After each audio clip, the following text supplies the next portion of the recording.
میرے عرض کرنے کا مقصد یہ ہے میرے فاضل دوست، میں نے اس کے چہرے پر نگاہ گاڑ کر واشگاف الفاظ میں کہا، اگر گواہ کی زبان سے جھوٹی بلوانا تھا تو ڈھنگ سے اس کی تیاری تو کرا دیتے، یہ کیا بکواس ہے؟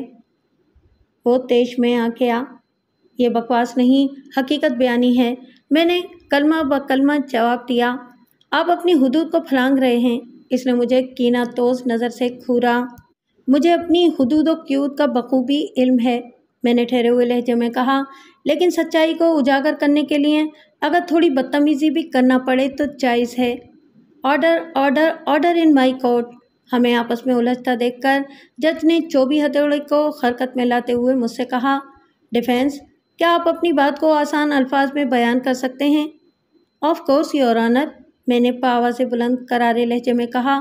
ہاتھ کنگن کو آرسی کیا ہے اور پڑھے لکھے کو فارسی کیا ہے؟ یہ جملہ میں نے وکیل استغاثہ کی طرف دیکھتے ہوئے سلگانے والے انداز میں ادا کیا تھا۔ اس کے بعد میں دوبارہ جج کی جانب متوجہ ہو گیا۔ جناب عالی، ابھی معزز عدالت کے روبرو استغاثہ کے گواہ صفدر علی نے پورے وثوق کے ساتھ بتایا ہے کہ وقوع کی رات جب ملزم باہر سے ہو کر واپس آیا تو اس کے ہاتھ میں نیلے رنگ کا لفافہ تھا۔ مذکورہ لفافے کے حوالے سے استغاثہ کا اغلب گمان یہی ہے کہ اس کے اندر عریاں تصاویر کے علاوہ سریع الاثر زہر اور خواب آور ادویہ بھی رکھی ہوئی تھیں۔ یہ میں نہیں کہہ رہا، وکیل استغاثہ نے چند منٹ پہلے گواہ پر جرح کرتے ہوئے اپنا خیال ظاہر کیا ہے۔ سو پوائنٹ از، میں نے ڈرامائی انداز میں کہا، جناب عالی، تصاویر والے لفافے کا رنگ نیلا نہیں بلکہ گلابی ہے اور مذکورہ لفافہ اس وقت بھی آپ کے سامنے میز پر رکھا ہوا ہے۔ آپ اسے دیکھ کر میرے بات کی تصدیق کر سکتے ہیں۔ پراسیکیوٹر کے جھانکنے پر بھی کوئی پابندی نہیں ہے۔ میرے خاموش ہوتے ہی جج، وکیل استغاثہ، انکوائری آفیسر اور حاضرین مجلس کی نگاہیں بیک وقت میز پر موجود لفافے کی جانب اٹھ گئیں جسے جج نے میز پر سے اٹھا لیا تھا۔ یور آنر، جائے وقوع سے پولیس نے ملزم کا بیگ اپنے قبضے میں کر لیا تھا، میں نے ٹھوس انداز میں کہا، اور اب وہ سارا سامان معزز عدالت کی کسٹڈی میں ہے۔ مذکورہ سامان میں دولہا دلہن کے کپڑوں کے علاوہ وہ تمام لفافے بھی جوں کے توں رکھے ہوئے ہیں جن کے اندر کرنسی نوٹ رکھ کر مہمانوں نے دولہا اور دلہن کو دیے تھے۔ اس تمام رقم کو گن کر باقاعدہ نوٹ کر لیا گیا تھا۔ علاوہ اسی دیگر سامان کا اندراج بھی کیا گیا تھا۔ تم نے جھوٹ کیوں بولا؟ جج نے گواہ کی طرف دیکھتے ہوئے کرخت لہجے میں استفسار کیا۔ کیا تمہیں معلوم نہیں کہ جھوٹی گواہی پر تمہیں اس عدالت سے سزائے قید بھی ہو سکتی ہے جس کی مدت 1 سے 3 سال ممکن ہے؟ مجھ سے غلطی ہو گئی سر جی، وہ جج کی طرف دیکھتے ہوئے منت ریز لہجے میں بولا، آئندہ میں کبھی گواہی دینے عدالت میں نہیں آؤں گا۔ گواہی کے لیے یہاں آنے پر کوئی پابندی ہے اور نہ ہی سزا، جج نے استغاثہ کے گواہ کے کانوں کے کیڑے جھاڑتے ہوئے خفگی آمیز انداز میں کہا، مگر عدالت میں آنے کے بعد صرف سچ بولنا ہے اور سچ کے سوا کچھ نہیں کہنا، ورنہ نتائج کے خود ذمہ دار ہوگے، سمجھ گئے نا؟ جی میں سمجھ گیا، صفدر علی نے فدویانہ انداز میں کہا۔ اسی وقت وقوع والے ہوٹل کے مینیجر ارشاد حسین بزمی کی آمد کی اطلاع ملی۔ عدالت کا مقررہ وقت ختم ہونے میں آدھا گھنٹہ رہ گیا تھا اور کچھ ہو یا نہ ہو مگر بزمی زبان کا دھنی ثابت ہوا تھا۔ وکیل استغاثہ کی اچھی خاصی سبکی ہو چکی تھی، لہٰذا اس نے فوراً سے پیشتر اپنے گواہ کو وٹنس اسٹینڈ پر کھڑا کر دیا۔ جج نے مجھ سے مخاطب ہوتے ہوئے کہا، ڈیفینس پلیز پروسیڈ۔ بزمی صاحب، پچھلی پیشی پر آپ نے معزز عدالت کو بتایا تھا کہ آپ نے گیدر سنگھی کا نام تو سنا ہے لیکن کبھی اسے دیکھا نہیں۔ میں نے گواہ کے چہرے پر نگاہ جما کر معتدل انداز میں کہا، میں آپ کی یہ خواہش بھری عدالت میں پوری کر سکتا ہوں لیکن اس کے لیے آپ کو میرا ایک کام کرنا ہوگا۔ آپ کام بتائیں وکیل صاحب، وہ پرمسرت لہجے میں بولا۔ دراصل وہ کوئی کام نہیں بلکہ میری وہی درخواست ہے جس کا ذکر میں نے پچھلی پیشی پر کیا تھا، میں نے کہا۔ جو بھی ہے آپ بتائیں تو، وہ بے تابی سے بولا۔ آئندہ پیشی پر آپ اپنے باس مرزا نصیر بیگ کی چھوٹی بہن کو تھوڑی دیر کے لیے اس عدالت میں لے کر آئیں گے، میں نے ٹھہرے ہوئے لہجے میں کہا۔ اس کے بدلے میں گیدر سنگھی آپ کے ہاتھ پر رکھ دوں گا جو آپ کے اور آپ کی میڈم کے جملہ تمام خانگی اور بیرونی مسائل کو چٹکی بجاتے میں حل کر دے گی۔ آبجیکشن یور آنر، وکیل استغاثہ نے احتجاجی لہجے میں کہا، یہ کس قسم کی فرمائش؟